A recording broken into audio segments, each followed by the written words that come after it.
بسم اللہ الرحمن الرحیم۔ السلام علیکم۔ روزانہ واقعات سننے کے لیے اس چینل کو سبسکرائب کریں۔ ایک روز شیخ شفیق بلخی نے اپنے شاگرد حاتم سے پوچھا، حاتم تم کتنے دنوں سے میرے ساتھ ہو؟ حاتم نے کہا 32 برس سے۔ شیخ نے پوچھا بتاؤ اتنے طویل عرصے میں تم نے مجھ سے کیا سیکھا؟ حاتم نے کہا صرف 8 مسئلے۔ شیخ نے کہا انا للہ و انا الیہ راجعون، میرے اوقات تیرے اوپر ضائع چلے گئے، تو نے صرف 8 مسئلے سیکھے۔ حاتم نے کہا استاد محترم زیادہ نہیں سیکھ سکا اور جھوٹ بھی نہیں بول سکتا۔ شیخ نے کہا اچھا بتاؤ کیا سیکھا ہے؟ حاتم نے کہا میں نے مخلوق کو دیکھا تو معلوم ہوا ہر ایک کا محبوب ہوتا ہے۔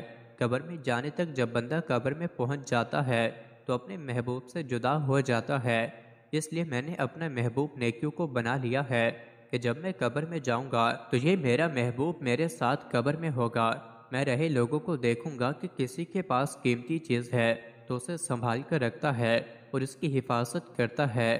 پھر فرمان الہی پڑھا جو کچھ تمہارے پاس ہے وہ خرچ ہو جانے والا ہے، جو کچھ اللہ کے پاس ہے وہی باقی رہنے والا ہے، تو جو چیز مجھے قیمتی ہاتھ آئی اسے اللہ کی طرف پھیر دیا تاکہ اس کے پاس محفوظ ہو جائے جو کبھی ضائع نہ ہو۔ میں نے خدا کے فرمان پر غور کیا اور جس نے اپنے رب کے سامنے کھڑے ہونے کا خوف کیا اور نفس کو بری خواہشات سے باز رکھا، جنت اسی کا ٹھکانہ ہوگا۔ تو اپنے نفس کو برائیوں سے لگام دی، خواہشات نفسانی سے بچنے کی محنت کی، یہاں تک کہ میرا نفس اطاعت الہی پر جم گیا۔ لوگوں کو دیکھا، ہر ایک کا رجحان دنیاوی مال، حسب و نسب، دنیاوی جاہ و منصب میں پایا۔ ان امور میں غور کرنے سے یہ چیزیں پیش دکھائی دیں۔ ادھر فرمان الہی دیکھا، در حقیقت اللہ کے نزدیک تم میں سب سے زیادہ عزت والا وہ ہے جو تمہارے اندر سب سے زیادہ پرہیزگار ہے۔ تو میں نے تقوی اختیار کیا تاکہ اللہ کے ہاں عزت پاؤں۔ لوگوں میں یہ بھی دیکھا کہ آپس میں گمان بد رکھتے ہیں، ایک دوسرے کو برا کہتے ہیں۔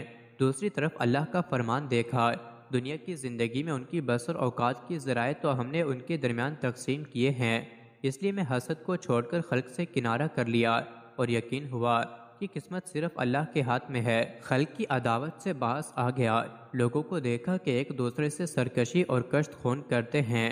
اللہ کی طرف رجوع کیا تو فرمایا در حقیقت شیطان تمہارا دشمن ہے، اس لیے تم بھی اسے اپنا دشمن سمجھو۔ اس بنا پر میں نے صرف اس اکیلے شیطان کو اپنا دشمن ٹھہرا لیا اور اس بات کی کوشش کی کہ اس سے بچتا رہوں گا۔ رزق زمین پر چلنے والا کوئی جاندار ایسا نہیں ہے جس لوگوں کو دیکھا پارا نان روٹی کے ٹکڑے پر اپنے نفس کو ذلیل کر رہے ہیں، ناجائز امور میں قدم رکھتے ہیں۔ میں نے ارشاد باری تعالیٰ دیکھا، اللہ کے ذمے نہ ہو، پھر میں ان باتوں میں مشغول ہوا جو اللہ کے حقوق میرے ذمے ہیں، اس رزق کی طلب ترک کی جو اللہ کے ذمے ہے۔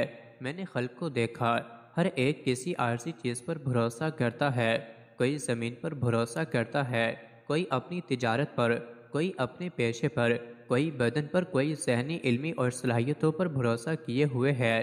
میں نے خدا کی طرف رجوع کیا، یہ ارشاد دیکھا جو اللہ پر بھروسہ کرے اس کے لیے وہ کافی ہے، تو میں نے اپنے خدا پر توکل کیا، وہی مجھے کافی ہے۔ اے میرے پیارے شاگرد حاتم، خدا تمہیں ان کی توفیق نصیب کرے۔ میں نے قرآن کے مطالعہ کیا تو ان سب کی اصل جڑ انہی 8 مسائل کو پایا، ان پر عمل کرنے والا گویا چاروں آسمانی کتابوں کا عامل ہوا۔